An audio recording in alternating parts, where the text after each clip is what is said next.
دین کی تبلیغ انسان کو صحت مند اور تر و تازہ رکھتی ہے. رسول اللہ صلی اللہ علیہ وسلم نے فرمایا نضر اللہ امرأ سمع منا حدیثا فحفظه حتى يبلغه. اللہ تعالیٰ اس شخص کو خوش و خرم اور تر و تازہ رکھے جس نے ہم سے کوئی حدیث سنی پھر اسے حفظ کیا اور یاد رکھا تاکہ اسے دوسروں تک پہنچائے. تو اس کے لیے نبی صلی اللہ علیہ وسلم نے دعا کی ہے کہ اللہ اس شخص کو خوش و خرم رکھے، تر و تازہ رکھے. اور اس چیز کو آپ تجربے سے دیکھ سکتے ہیں کہ اگر آپ کسی کے ساتھ علم شیئر کرتے ہیں تو آپ کے غم دور ہو جاتے ہیں. یہ ایسا صدقہ ہے کہ جس کے بعد آپ کے سارے بوجھ اتر جاتے ہیں. آپ اتنے لائٹ ہو جاتے ہیں کہ جیسے زندگی میں کوئی مسئلہ ہے ہی نہیں.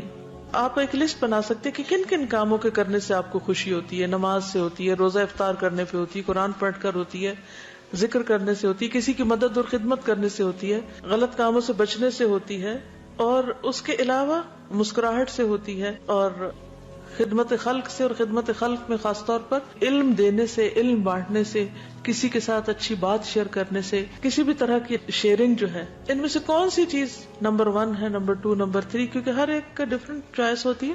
تو اپنا محاسبہ کریں، اپنا جائزہ لیں کہ سب سے زیادہ آپ کس کام کو کرنے کے بعد ہلکے ہوتے ہیں اور کون سی چیزیں آپ کو بوجھل بنا دیتی ہیں. تو اس سے آپ کی پوری پرسنالٹی آپ کے سامنے آ جائے گی کہ آپ کس قسم کے انسان ہیں. اور اس بات کی میں آپ کو گارنٹی دیتی ہوں، اگر کسی بھی وقت آپ کے دل میں کوئی خلل، پریشانی، تھوڑا سا بھی بوجھ ہو، اور آپ اس نیت کے ساتھ کوئی اچھی چیز پڑھ کے، سیکھ کے دوسرے کو بتائیں، شیئر کریں، سکھائیں، اور اس کے بعد اپنے دل کا جائزہ لیں.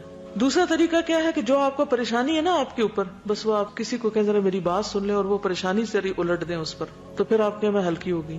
بات صرف کسی کو پریشانی سنا کے ہلکا ہونے والی نہیں ہوتی. اصل بات یہ ہے کہ وہ شیئرنگ ہوتی ہے جو آپ کو ہلکا کرتی ہے. پریشانیاں سنا کے ہلکا ہونے کی بجائے کسی کو اچھی بات سنا کے اس سے زیادہ آپ ہلکے ہو سکتے ہیں. اس کو تجربہ کیجئے. ویڈیو کے نیچے سبسکرائب کے بٹن پہ کلک کریں، بیل کے آئیکن پہ کلک کیجئے تاکہ ہر نئی ویڈیو کی نوٹیفکیشن